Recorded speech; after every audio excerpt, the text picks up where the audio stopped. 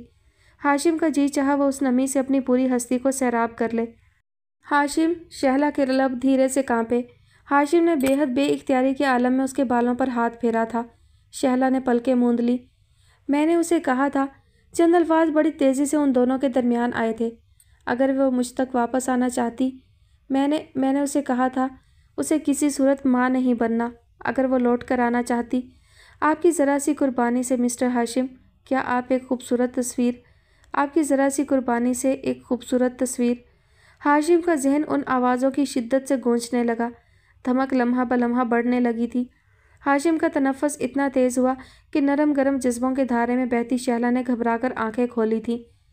ہاشم، کیا ہوا؟ وہ گھبرا کر بولی تھی۔ میں سونا چاہتا ہوں، پلیز۔ اس کے ماتھے پر پسینہ چمک رہا تھا۔ اس بات میں سر ہلا کر وہ اپنی جگہ پر ہو گئی۔ ہاشم نے لیٹ کر اس کی جانب پشت کر لی تھی۔ شہلا کا دماغ بالکل سن ہو رہا تھا۔ کھلی آنکھوں سے چھت کو گھورتے ہوئے اس نے بقیہ تمام رات کی۔ صبح بے حد خوبصورت اور معطر سی تھی۔ اونچے درختوں سے چن کر آتی صاف ستھری ہوا سے لطف اندوز ہوتے ہوئے خرامہ وہ بہت کچھ سوچتی ہوئی چلی جا رہی تھی۔ تم ایک بار ہاں تو کہو ربیہ، رافع تمہیں چاند تاروں سے بڑھ کر چاہے گا۔ رافع جیسے لڑکے کا رشتہ تو خوش نصیبی سمجھا جاتا ہے۔ ربیہ تم ایک مرتبہ ہاں تو کہو۔ ربیہ کے دل کو یہ احساس جاں فضا گدگدانے لگا تھا۔ اس نے روش سے اٹکیلیاں کرتی ہوئی ہوا کو محسوس کیا اور آہستہ سے ہنس دی۔ تمہارے گھر والوں کو کوئی اعتراض نہ ہوگا، میں خود منیسا آنٹی سے بات کروں گی، وردہ جیسے اس کے کان میں بولی تھی۔ ربیہ کا دل تیزی سے دھڑکنے لگا۔ کیا ایسا ممکن ہے؟ کیا ایسا ہو سکتا ہے؟ کیا ایسا ہی ہو جائے گا؟ اس نے اپنے گال گرم ہوتے محسوس کیے اور انہیں ہتھیلیوں سے چھو کر دیکھا۔ لیکن وردہ، پھر وہ برگد کے پھیلے ہوئے درخت کے چوڑے تنے سے پشت ٹکا کر حیرانی سے سوچنے پر مجبور ہوئی۔ وردہ ایسا کیوں چاہتی ہے؟ اپنی قسمت کی زلفوں میں سجا خوبصورت چمکتا تارا توڑ کر وہ میرے بالوں میں لگانا چاہتی ہے۔ کیوں؟ ربیہ سوچے گئی۔ وجہ کچھ بھی ہو، اتنا طے ہے کہ میں رافع سے شادی نہیں کر سکتی۔ وردہ کی آواز بھر آئی تھی۔ وجہ کچھ بھی ہو، بھلا کیا وجہ ہو سکتی ہے؟ کیا وردہ کسی اور سے؟ نہیں، بھلا ایسا کیسے ممکن ہے؟ ایسا ہوتا تو وردہ مجھ سے کیوں چھپاتی؟ کیا تم نے وردہ سے نہیں چھپایا کہ تم رافع سے؟ نہیں، وہ بے چین ہو اٹھی۔ میں نے کچھ چھپایا نہیں، بتانے کے لیے بھلا میرے پاس تھا ہی کیا؟ لیکن یہ ضرور ہے کہ وردہ مجھ سے کچھ چھپا رہی ہے۔ وہ کیوں نہیں بتاتی کہ وہ رافع سے شادی سے کیوں گریزاں ہے؟ کیا محض اتنی سی بات سے کہ کزن ہونے کے ناطے رافع سے اس کا وہ دلی تعلق استوار نہ ہو سکا جو ان دونوں کے مابین قائم رشتے کے تحت ہونا چاہیے؟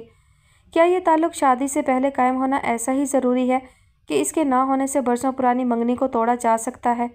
کیا وردہ سچ بول رہی ہے؟ اپنی سوچوں سے بے چین اور مضطرب ہو کر وہ پلٹی تھی، پھر وہیں تھم کر رہ گئی۔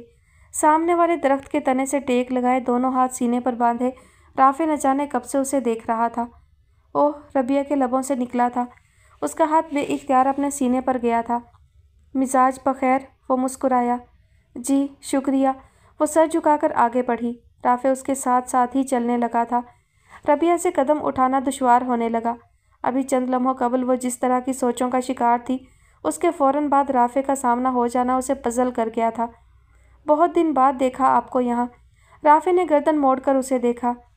میں بہت دن بعد ہی آئی ہوں، وہ آہستگی سے بولی۔ تبھی مجھے روز صبح روٹھی ہوئی ملتی تھی، وہ بھی آہستہ سے بولا۔ ربیہ کے قدم سست ہونے لگے، ہر چند کے وہ انہیں تیزی سے بڑھانا چاہتی تھی۔ ربیہ، یکایک رافع رکا تھا۔ آپ مجھ سے شادی کریں گی؟ ربیہ ششدر رہ گئی۔ یوں اچانک سرے راہ وہ اس قدر آسانی سے ایسا مشکل سوال پوچھ لے گا اس کے گمان میں بھی نہ تھا۔ گھنے درختوں کے سائے میں پناہ گیر وہ لمحہ بہت خوبصورت تھا۔ رافع، وہ ہکلائی، آپ انگیجڈ ہیں؟ رافع چند لمحے اس کی آنکھوں میں جھانکتا رہا، پھر دھیرے سے مسکرا دیا۔ آپ نے صرف میرا نام لیا ربیہ، آپ نے اپنا نہیں کہا کہ آپ انگیجڈ ہیں۔ جانتی ہیں کیوں؟ کیونکہ بے اختیاری میں ہی انسان کے لبوں سے سچ نکلتا ہے۔ اس روز ہاسپٹل میں آپ نے وردہ سے جو کچھ کہا وہ جھوٹ تھا، نہ جانے وہ وردہ کو سنانے کے لیے تھا یا مجھے۔ بہرحال ہم دونوں ہی نے اس پر یقین نہیں کیا۔ ربیہ خاموش کھڑی اس کی ٹی شرٹ کے بٹن گنتی رہی۔ نہ جانے اس سے آپ کا مقصد کیا تھا؟ رشتے زبردستی باندھے نہیں جاتے ربیہ، تو زبردستی توڑے بھی نہیں جا سکتے۔ اور رشتے محض خونی یا قانونی ہی نہیں ہوتے، کچھ رشتے صرف نگاہوں کے مابین قائم ہوتے ہیں، ان میں کوئی غرض، کوئی کھوٹ، کوئی ریا نہیں ہوتی۔ ربیہ نے نظریں اٹھا کر اسے دیکھا۔ میرے اور آپ کے درمیان کیا ہے رافع؟ رافع نے قریب سے گزرتی تتلی کے تعاقب میں دور تک دیکھا۔ اب تک جو تھا وہ محض ایک احساس تھا ربیہ، جس کے رنگ دل کی سطح پر ٹھہرے ہوئے ہیں، لیکن اب اس احساس کو یقین بنا لینے کا وقت ہے۔ اگر تم میرا ساتھ دینے پر راضی ہو تو۔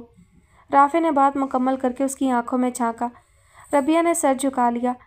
یہ احساس میں خود تک محدود رکھنے کا پابند تھا، لیکن وردہ نے منگنی ختم کرنے کا اعلان کر کے مجھے اس بندھن سے آزادی بخش دی ہے۔ اس کا کہنا ہے کہ ہم دونوں ایک دوسرے کے لیے نہیں ہیں، ہم ایک دوسرے کے ساتھ خوش نہیں رہ سکتے، اس لیے اس زبردستی کے رشتے کو نبھاتے رہنے سے کچھ حاصل نہ ہوگا۔ ربیہ نے اس کی بات پر اپنے اندر عجب بے چینی سی محسوس کی تھی۔ کیا وردہ واقعی آپ سے شادی کرنا نہیں چاہتی؟ وہ تو یہی کہتی ہے، اور آخر وہ غلط کیوں کہے گی؟ اور جب ایسا ہے تو پھر ایسا ہی صحیح، یقیناً مجھ سے بہت بہتر کوئی شخص کہیں اس کا منتظر ہوگا، ٹھیک ہے نا؟ پتہ نہیں، اس کے لبوں سے نکلا۔ میں اپنی امی کو تمہارے گھر بھیج سکتا ہوں؟ ربیہ خاموش کھڑی اپنے دل کی دھڑکنیں گنتی رہی جو کوئی انوکھا سا پیغام دینے پر آمادہ تھی۔ تمہاری خاموشی تمہارا اثبات سمجھو؟ رافع کا لہجہ بوجھل ہو گیا۔ ربیہ دھیرے سے مسکرا کر آگے بڑھ گئی تھی۔ رات نے جھلملاتا لباس پہنا، گھنیری زلفوں میں چمکتے ستارے ٹانکے، موتیا اور گلابوں کی مہک کو ہمراہ کیا اور حیات ولا کے مکینوں کے پاس چلی آئی۔ 3 براتوں کی آمد کے پیش نظر شہر کا سب سے بڑا اور کشادہ ہال ارینج کیا گیا تھا، جہاں حیات ولا کے سبھی مکین موجود تھے سوائے نافع اور رافع کے، جنہوں نے نافع کے دوست احباب کے ہمراہ ایک عدد بارات کا سا تاثر لے کر آنا تھا۔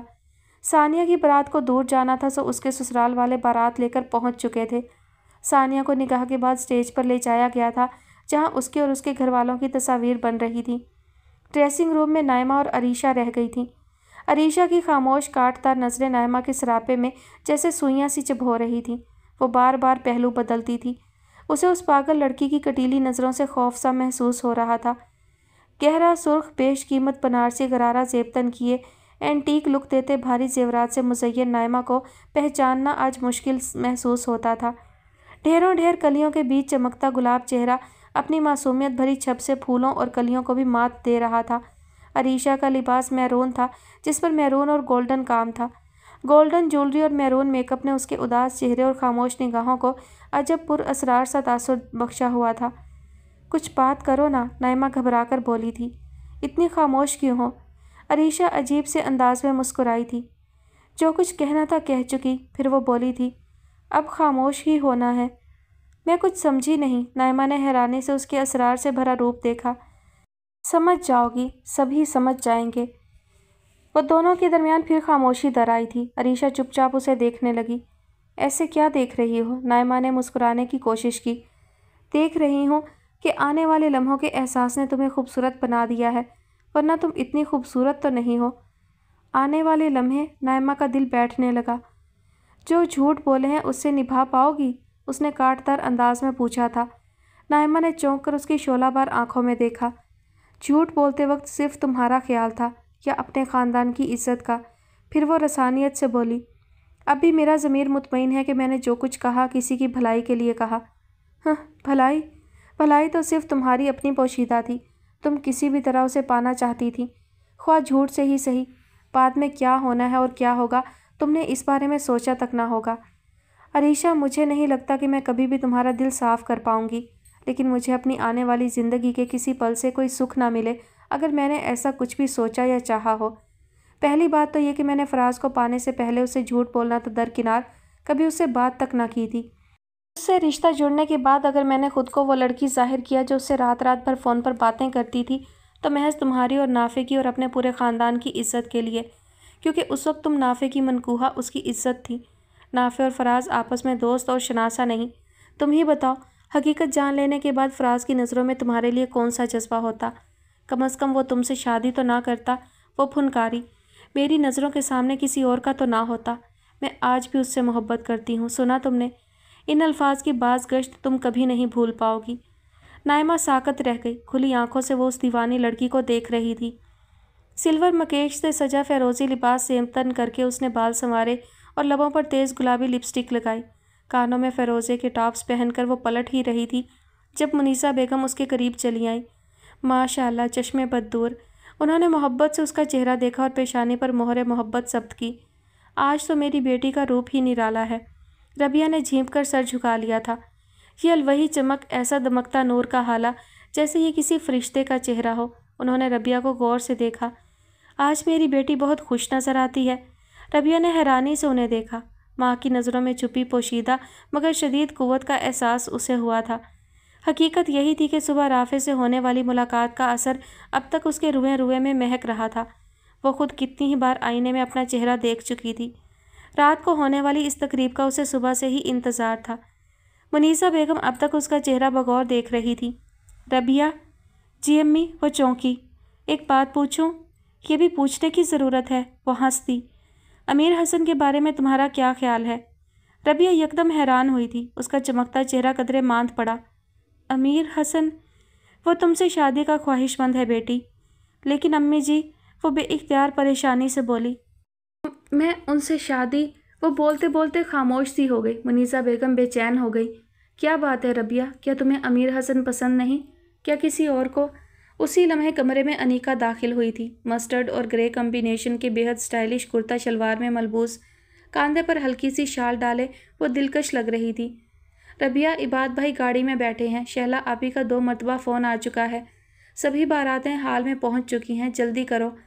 جاؤ بیٹی، تم لوگوں کو واقعی دیر ہو چکی ہے۔ منیسا بیگم نے تفکر سے گھڑی کی سمت دیکھا۔ واپس آؤ گی تو بات کریں گے انشاءاللہ۔ آپ اکیلی رہ جائیں گی نا؟ ربیہ پریشان تھی۔ بے فکر ہو کر جاؤ، میری طبیعت ابھی بالکل ٹھیک ہے۔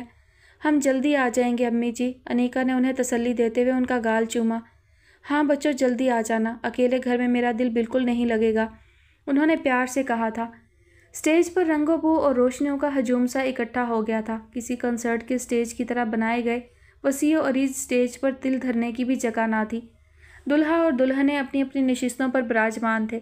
مووی اور تصویروں کی شیدائی لڑکیاں تصویریں اور مووی بنوا رہی تھیں۔ اسی افراتفری میں بڑے بزرگوں کو بھی اس کار خیر کو سر انجام دینے کے لیے کھینچ لیا جاتا تھا۔ حیات ولا کے سبھی مکین چہروں پر خوشگوار مسکراہٹ لیے ہوئے تھے۔ آنے والے مہمانوں کو خوش آمدید کہتے ہوئے، دعائیہ کلمات وصول کرتے ہوئے سبھی کے احساسات و جذبات خوشگوار تھے۔ وسیع و عریض حال میں اتنے ڈھیر سارے مہمانوں کو دیکھتے ہوئے ربیہ قدرے گھبرا سی گئی تھی۔ نائمہ کے لیے خریدا گیا گفٹ وردہ کو تھماتے ہوئے اس نے اس بات کا اظہار بھی کر ڈالا تھا۔ ارے، وردہ ہنس دی۔ جانتی ہوں کم آمیز ہو، مگر ایسی بھی کیا کم آمیزی، اتنی بھرپور تقریب ہے، انجوائے کرو۔ میرا جی چاہ رہا ہے میں بالکل کونے والی میز پر بیٹھوں۔ اس نے ادھر ادھر دیکھا تھا۔ تو ٹھیک ہے، کونے والی میز پر ہی بیٹھ جاؤ، وردہ مسکرائی تھی۔ تم جہاں بھی بیٹھو گی ڈھونڈ لی جاؤ گی۔ ربیہ ناسمجھی سے مسکرائی۔ وردہ نے اسے غور سے دیکھا، پھر قدرے ٹھنڈے لہجے میں کہا، رافع تمہیں ڈھونڈ ہی لیں گے۔ ربیہ کی تحیر بھری آنکھوں نے وردہ کی بے تاثر نظروں میں کچھ کھوجنا چاہا۔ آخر اس نے ایسا کیوں کہا تھا؟ تم بیٹھو نا ربیہ، وردہ نے اچانک اس کے دونوں ہاتھ دھیرے سے دبائے۔ ابھی کھانا لگے گا تو ساتھ کھانا کھائیں گے، ٹھیک؟ ربیہ نے آہستہ سے اس بات میں سر ہلایا۔ وردہ کسی مہمان کو آتا دیکھ کر اس جانب بڑھ گئی تھی۔ انیکا اپنی چند شناسہ لڑکیوں کے ساتھ میڈیکل کالج کے حالات پر سیر حاصل تبصرہ کر رہی تھی۔ ربیہ تنہا ہی ایک کرسی پر بیٹھ گئی اور ارد گرد بکھری خوشیوں اور روشنیوں کو دیکھنے لگی۔ یکایک ایک مخصوص مہک کا احساس ہونے پر وہ چونکی تھی۔ رافع اس کے قریب موجود تھا۔ ربیہ کو اپنی آنکھوں میں روشنی سی بھرنے کا احساس ہوا۔ دل اجنبی سی تال پر دھڑکا۔ رات گئے صبح صادق کے حوالے یاد آنے لگے تھے۔ اکیلی ہی آئی ہیں؟ رافع نے اسے تنہا پا کر پوچھا۔ نہیں، انیکا اور عباد بھائی بھی ساتھ ہیں، وہ مسکرائی۔ آنٹی؟ ان کی طبیعت ٹھیک نہیں ہے۔ ربیہ ماں کے حوالے پر قدرے اداس ہوئی تھی۔ وہ گھر پر ہیں۔ اسی لمحے رافع کو حمزہ نے آواز دی تھی۔ رافع نے پلٹ کر دیکھا۔ حمزہ کیمرہ تھامے ہاتھ ہلا ہلا کر اسے بلا رہا تھا، شاید کسی گروپ فوٹو کے لیے۔ رافع نے معذرت خواہانہ انداز میں مسکرا کر ربیہ کو دیکھا اور حمزہ کی جانب بڑھ گیا۔ ربیہ کی نگاہوں نے کچھ دیر اسے دیکھا۔ سیاہ کوٹ پینٹ میں ملبوس رافع آج ہمیشہ سے زیادہ خوبرو نظر آ رہا تھا۔ ربیہ کی نظریں کافی دور تک اس کے ساتھ گئی تھیں۔ یکایک اس نے اپنے قریب کسی کی کھنکار سنی۔ ربیہ چونک کر خود میں پلٹی۔ رائمہ اس کے قریب بیٹھ رہی تھی۔ السلام علیکم، ربیہ نے گرم جوشی سے سلام کیا۔ وعلیکم السلام، کیسی ہو ربیہ؟ ویسے پوچھنے کی ضرورت بھی کیا ہے، ماشاءاللہ بہت خوبصورت اور پیاری لگ رہی ہو۔ جب اتنا تیار ہوتے ہیں تو نظر کا ٹیکا بھی لگا لیتے ہیں۔ رائمہ نے اپنی آنکھ کے گوشے سے ذرا سا کاجل لے کر اس کے کان کے پاس لگایا۔ ربیہ بے طرح جھینپ گئی۔ وردہ تم سے بہت پیار کرتی ہے، اکثر تمہارا ذکر کرتی ہے۔ حالانکہ وہ بہت لیے دیے رہنے والی لڑکی ہے، لوگوں سے کم ہی گھلتی ملتی ہے۔ تم نے اندازہ لگا ہی لیا ہوگا۔ جی، ربیہ دھیرے سے مسکرائی۔ ایسا ہی ہے، پھر بھی اس کی ذات کی خوبصورتی سبھی کو اپنا بنا لیتی ہے۔ نہیں، رائمہ نے سانس بھر کر کہا، ایسا بھی نہیں ہے۔ ایسا ہوتا تو رافع کیوں نہ بن سکا اس کا؟ اس نے یہ سوال براہ راست ربیہ کی آنکھوں میں دیکھ کر پوچھا تھا۔ ربیہ کا چہرہ قدرے بے رنگ ہوا۔ رافع؟ اس نے کچھ کہنا چاہا لیکن کہہ نہ پائی۔ ہاں، رافع، جسے وہ بچپن سے چاہتی ہے، اس وقت سے جب ان دونوں کی نسبت بھی طے نہ ہوئی تھی۔ اسی رافع سے جسے وہ ازد خاموشی سے اپنی پلکوں اور اپنی دعاؤں کے حصار میں رکھتی تھی۔ وہ رافع اسے چھوڑ کر، گہرا سانس بھر کر اس نے ربیہ کے سراپے کو بے حد غور سے دیکھا تھا۔ چاندی میں سونے سے زیادہ چمک ہوتی ہے۔ پھر وہ زیر لب بولی، جیسے خود اپنے آپ سے مخاطب ہو، لیکن چاندی سونے سے زیادہ تو نہیں ہوتی، ہے نا ربیہ؟ پھر یکایک وہ ربیہ کو دیکھ کر مسکرا دی۔ خیر، تم وردہ کی دوست ہو، اس لیے تم سے کہہ گئی یہ سب کچھ، ورنہ وردہ نے تو اس ایشو پر بات کرنے پر بین لگایا ہوا ہے۔ لیکن تم ہی کہو ربیہ، اتنی پرانی نسبتیں یوں بے کہ جنبش ابرو ختم کی جا سکتی ہیں؟ ختم کی جانی چاہیے۔ لڑکوں کا کیا ہے، وہ تو ادھر ادھر نظریں دوڑاتے ہی رہتے ہیں، ایسی باتوں پر رشتے ٹوٹ جایا کرتے ہیں بھلا۔ وردہ تمہاری دوست ہے، اگر تم اسے سمجھا سکو تو۔ وہ اٹھ کھڑی ہوئی۔ اور رافع بھی شاید تمہارا کہا مان لے۔ دراصل امی بہت پریشان ہیں۔ وہ آگے بڑھ گئی تھی۔ ربیہ کچھ دیر بالکل بے حس و حرکت بیٹھی رہی۔ اسے ایسا محسوس ہو رہا تھا کہ اگر وہ حرکت کرنا چاہے گی تو بھی نہ کر پائے گی۔ پھر اس نے بروقت میز پر دھرا اپنا ہاتھ اٹھا کر اپنے گال پر رکھا۔ اس کا چہرہ تپ رہا تھا۔ پھر اسے لگا وہ پھوٹ پھوٹ کر رونے والی ہے۔ اسے لگا وہ ابھی اتنے ڈھیر سارے لوگوں کی موجودگی میں زور زور سے رونے لگے گی۔ وہ اپنی جگہ سے اٹھی۔ اپنا دوپٹہ اس نے سر پر یوں اوڑھا کہ اس کا آدھا چہرہ ڈھک گیا۔ پھر وہ پلٹ کر تیزی سے لوگوں کے درمیان سے نکلتی چلی گئی تھی۔ عباد اور انیکا بے حد گھبراہٹ کے عالم میں گاڑی سے اترے تھے۔ مرکزی دروازہ انہیں کھلا ہی ملا۔ وہ تقریباً دوڑتے ہوئے اندر آئے۔ لاؤنج میں بیٹھی منیسا بیگم کو دیکھ کر دونوں ٹھٹکے۔ امی، وہ ربیہ؟ عباد نے گھبرائے ہوئے انداز میں پوچھا۔ وہ سو رہی ہے، انہوں نے سکون سے کہا۔ وہ دونوں حیرانی سے ایک دوسرے کا چہرہ دیکھنے لگے۔ سو رہی ہے؟ پھر عباد نے نہایت حیرانی سے کہا تھا، وہ کس کے ساتھ آئی ہے؟ ٹیکسی لے کر آ گئی تھی، اس کے سر میں بہت سخت درد شروع ہو گیا تھا۔ تم دونوں کی تقریب خراب نہ ہو اس خیال سے وہ ٹیکسی لے کر گھر چلی آئی، اب ٹیبلٹ کھا کر سو گئی ہے۔ لیکن وہ کم از کم مجھے بتا کر تو جاتی۔ عباد کو یکایک غصہ چڑھا تھا۔ میں اتنا پریشان ہوا اسے کہیں نہ پا کر۔ میں اور انیکا اسے ڈھونڈ ڈھونڈ کر تھک گئے، ہم دونوں کھانا تک چھوڑ کر۔ او گاڈ، آئی کانٹ بلیو کہ ربیہ ایسی غیر ذمہ دارانہ حرکت کر سکتی ہے۔ چھوڑے نا بھائی، وہ بیچاری ہمارا خیال کر کے ہی ہمیں بنا بتائے چلی آئی۔ اس نے سوچا ہوگا ہم لوگ شاید گھر فون کر کے پتہ کر لیں گے۔ ہمیں بھی تو گھبراہٹ میں اتنا دھیان نہیں رہا۔ امی سے فون پر کنفرم کر لیتے تو اتنی پریشانی اٹھانا نہ پڑتی۔ انیکا نے ربیہ کی طرف طاری کرتے ہوئے عباد کو ٹھنڈا کیا۔ میں کھانا لگاتی ہوں، آپ چینج کر لیں۔ ربیہ، اس نے کھانا کھایا؟ عباد نے بے چین ہو کر ماں سے پوچھا۔ نہیں، اس کی حالت کافی خراب ہو رہی تھی، آنکھوں سے مسلسل آنسو بہہ رہے تھے جیسے رستہ بھر روتی آئی ہو۔ منیسا بیگم قدرے اداسی سے بولیں۔ لیکن کیوں؟ اسے کسی نے کچھ کہا ہے؟ کسی نے اس کے ساتھ مس بہیو تو نہیں کیا؟ ایسا کچھ نہیں ہے عباد بھائی۔ ربیہ کی آواز پر وہ سب چونک کر متوجہ ہوئے تھے۔ کسی نے مجھ سے کچھ نہیں کہا، میرے سر میں اچانک ہی درد اٹھا تھا، میں آپ لوگوں کو ڈھونڈ بھی نہ پائی۔ ربیہ اپنے کمرے کے دروازے پر کھڑی تھی، اس نے دوپٹہ نماز پڑھنے کے انداز میں چہرے کے گرد لپیٹا ہوا تھا۔ شاید وہ نماز پڑھ کر ہی آئی تھی، اس کی آنکھیں اب بھی متورم تھیں، لیکن چہرہ اور انداز بالکل پرسکون تھا۔ عباد اور انیکا اس کے قریب جا کر جیسے اپنا اطمینان کرنے لگے تھے۔ انیکا نے اس کا سر اپنے کندھے سے لگا لیا۔ سچ ربیہ، نہ جانے کیوں ہم لوگ بہت پریشان ہو گئے تھے۔ ربیہ کے اندر سے ایک سسکی سی نکلی، مگر اس نے خود پر قابو پا لیا۔ میں کھانا لگاتی ہوں، پھر ہم سب مل کر شادی کی دعوت کا مزہ لیتے ہیں، انیکا مسکراتے ہوئے بولی تھی۔ نہایت خوابناک اور معطر ماحول میں وہ کسی بت کی مانند ساکت بیٹھی تھی۔ پورے وجود میں ایک پاگل دل تھا جو خاموش ہونے پر راضی نہ تھا اور شور مچائے جاتا تھا۔ کمرے کا دروازہ کھلنے کی آواز آئی تو لمحہ بھر کے لیے پاگل دل بھی سہم کر خاموش سا ہوا، پھر سوچ سوچ کر دھڑکنے لگا۔ وہ آہستگی سے چلتے ہوئے قریب آ بیٹھا تھا۔ نائمہ نے ڈرتے ڈرتے پلکوں کو اٹھایا، پھر فوراً ہی گرا بھی لیا۔ وہ خشک تیور لیے اس کی جانب متوجہ تھا۔ بہت ڈھیٹ لڑکی ہو، وہ سرد لہجے میں بولا۔ نائمہ نے رونمائی میں ملا تانا خاموشی سے سنا۔ خود سر، جھوٹی۔ تحائف پڑھنے لگے تو اس نے بے چین ہو کر نگاہیں اٹھائیں۔ اسے لگا فراز نے مسکان کو چھپایا تھا۔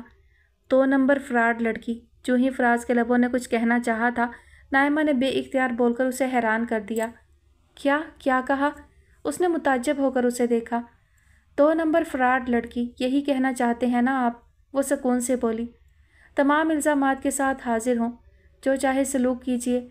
شادی کی رات سے قبر کی رات تک رلانے کا وعدہ کیا ہے آپ نے، سو میری سزا آج سے شروع ہے۔ فراز نے چند لمحے اس کا چہرہ دیکھا، جیسے اسے اپنے کانوں پر یقین نہ آیا ہو، پھر پہلو بدل کر گویا ہوا۔ گویا آپ سزا پانے کے لیے تیار ہیں۔ فرد جرم آپ پڑھیں گی یا میں؟ فرد جرم کی ضرورت نہیں، بنا سنے ہی میں ہر الزام تسلیم کرتی ہوں۔ پھر بھی ایک آدھ الزام دہرا لیا جائے تو حرج بھی کیا ہے؟ اس نے مسکراہٹ دبائی تھی۔ نائمہ نے سحر زدہ نظروں سے اس کا جاذب نظر چہرہ دیکھا اور اس کی کشش سے گھبرا کر نگاہیں جھکا لیں۔ پہلی نظر میں تم میرا دل چرا لے گئی تھی پاگل لڑکی۔ اتنے طویل عرصے سے تمہاری وہ معصوم ادا میرے حافظے پر نقش ہے۔ بولو کیا سزا دو اس جرم کی؟ اس کے بوجھل معنی خیز لہجے کی تپش نے نائمہ کے حواس جھنجھوڑے، وہ بری طرح چونکی۔ تمہاری ایک پاگل کزن کے ساتھ کچھ عرصہ باتیں کرتا رہا، ذہن میں تمہارا تصور باندھے۔ باخدا میں نے اس سے تمہارے دھوکے میں باتیں کی، یہ واحد خطا ہے جو سرزد ہوئی مجھ سے۔ اس سے قطع نظر میں نے کبھی تمہارے علاوہ کسی کو اس نگاہ سے نہیں دیکھا، اسی لیے میں اس تعلق کے منقطع ہونے پر اتنی شدت سے رد عمل ظاہر کرنا چاہتا تھا۔ خدا بھلا کرے فریحہ کا، جس نے تم دونوں کی گفتگو سن کر مجھے سب احوال سنا دیا، ورنہ تم اسی ڈھٹائی اور خود سری سے خود کو وہی لڑکی ظاہر کرتی اور اپنی اور میری عمر کو ضائع کر ڈالتی۔ تمہاری فرد جرم میں ازد قسم کی بے وقوفی کا بھی اضافہ کرتا ہوں۔ فریحہ نے آپ سب جانتے ہیں۔ نائمہ نے خود کو بڑی بڑی زنجیروں سے آزاد ہوتے ہوئے محسوس کیا۔ شکر ہے خدا کا جس نے پردے ہٹائے، وہ مسرور سا بولا تھا۔ آپ سب کچھ جانتے بوجھتے بھی مجھے پریشان کرتے رہے۔ اس کی آنکھیں بھر آئی تھیں۔ نہیں، یہ حقیقت جان لینے کے بعد میں نے کبھی تمہیں پریشان نہیں کیا۔ اس نے محبت سے اس کا ہاتھ تھاما تھا۔ آپ نے مجھے معاف کر دیا اتنا بڑا جھوٹ بولنے پر؟ نائمہ کی آواز بیٹھنے لگی تھی۔ اس جھوٹ کے پیچھے تمہارے جو احساسات و جذبات پوشیدہ تھے نائمہ، انہوں نے مجھے تمہارا بے دام غلام بنا ڈالا۔ میں بہت خوش نصیب ہوں جو تمہارے جیسی بالغ نظر اور اعصار پسند لڑکی میری شریک حیات بنی ہے، اور معافی تو میں تم سے طلب کرتا ہوں۔ بے پرواہ عمر کے غافل حصے میں نے یقیناً ایک خراب و خطرناک حرکت کی ہے۔ چند لمحوں کی نشاط انگیزی ساری عمر چند لوگوں سے شرمسار رکھے گی۔ نظر نہیں ملا پاؤں گا میں ان سب سے۔ عریشہ، نائمہ بے حد دکھ سے بولی تھی، اس کا پاگل پن ویسے ہی برقرار ہے۔ میں جانتا ہوں نائمہ، لیکن وقت ہی ایسے پاگل پن کا درما ہوا کرتا ہے۔ نئی زندگی کی شروعات اسے بھی بدل ڈالے گی۔ خدا کرے ایسا ہی ہو، وہ آہستہ سے بولی تھی۔ اسے عریشہ کا وہ خطرناک انداز یاد آ رہا تھا۔ اسے بے چینی سی ہونے لگی تھی۔ کیا سوچ رہی ہو؟ فراز نے اس کا چہرہ اپنی جانب کیا تھا۔ عریشہ کے بارے میں سوچ رہی ہوں۔ میں صبح اس کا مسکراتا ہوا چہرہ دیکھنا چاہتی ہوں۔ ایسا ہی ہوگا، فراز نے آہستگی مگر یقین بھرے انداز میں کہا تھا، لیکن میں ابھی تمہارا مسکراتا ہوا چہرہ دیکھنا چاہتا ہوں۔ نائمہ اس کے بدلتے انداز پر چونکی، سنبھلی، پھر دھیرے سے مسکرا دی۔ میں تو سوچے بیٹھی تھی کہ آپ میرے آنسوؤں کے سوا کچھ دیکھنے کے خواہش مند نہ ہوں گے۔ فراز نے دھیرے سے اس کے دونوں ہاتھ تھامے، انہیں آہستہ سے دبایا اور مضبوط لہجے میں کہا، ہم اس پل سے ایک بالکل نئی زندگی کا آغاز کریں گے نائمہ۔ ہمارے درمیان پچھلا کوئی حوالہ کبھی نہیں آئے گا، پچھلی کوئی بھی بات، کوئی گرہ، کوئی شکوہ، کچھ بھی نہیں۔ میں جانتا ہوں تمہارا دامن تمہاری طرح پاک اور صاف ہے، لیکن مجھ سے کچھ غلطیاں ضرور سرزد ہوئی ہیں، اسی لیے میں سب کچھ بھلا دینا چاہتا ہوں۔ آئندہ ہمارے درمیان کسی تیسرے فرد کے حوالے سے کوئی بات نہ ہوگی، میں اور تم، بس یہی دنیا ہے، ٹھیک ہے نا؟ نائمہ نے آہستگی سے سر ہلایا۔ وہ خود کو بے حد آزاد، ہلکا پھلکا اور مطمئن محسوس کر رہی تھی۔ نیک نیتی کے ثمر اس کے چہار جانب بکھرے ہوئے تھے۔ اس کا دل، دماغ اور روح آسودگی اور سیرابی کی انتہا کو محسوس کر رہے تھے۔ ایسے لمحوں میں بھی اس نے چپکے سے عریشہ اور نافع کی خوشگوار زندگی کی ابتدا کی دعا کی تھی۔ لباس تبدیل کر کے وہ چہرے کو کلینزنگ ملک سے صاف کر رہی تھی۔ دروازے پر دستک ہوئی۔ شہلا کو قدرے حیرت سی ہوئی۔ ہاشم اور رافع تو فارغ ہو کر محفل جمائے ہوئے تھے۔ گھر کے بقیہ افراد بھی تھکے ماندے اپنے اپنے کمروں میں جا چکے تھے۔ عریشہ کی رخصتی کا عمل ایسا ہی تھکا دینے والا، اعصاب شکن محسوس ہوا تھا۔ اس نے رات کے 2 بجاتی گھڑی کو دیکھا اور بڑھ کر دروازہ کھولا۔ اسے حیرت کا جھٹکا لگا تھا۔ نافع؟ پوری آنکھیں کھول کر اس نے نافع کو دیکھا۔ تم یہاں اس وقت؟ نافع نے یکایک اس کی کلائی پکڑی تھی، پھر وہ اسے کھینچتا ہوا ازحد عجلت میں کہیں لے جانے لگا۔ نافع، شہلا نے کہنا چاہا۔ خدارا بھابی خاموش رہیں، اس نے سرگوشی کی تھی۔ شہلا کو کسی غیر معمولی احساس نے گھیرا۔ وہ خود بھی تیزی سے قدم بڑھانے لگی۔ نافع اسے لان کے بجائے گھر کی پچھلی گلی کی جانب لے گیا تھا، جہاں نکاسی، آب کی لائنیں اور اکثر کمروں کے باہر کی جانب کھلنے والے دروازے تھے۔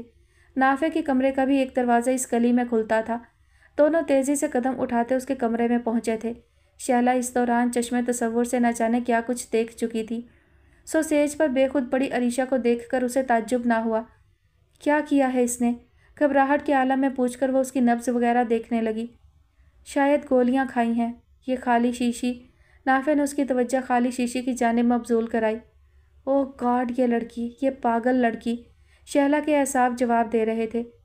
بھابھی، یہ بات اس کمرے سے باہر نکلی تو میں ساری عمر کسی سے نظر نہیں ملا پاؤں گا، وہ شکستگی سے بولا تھا۔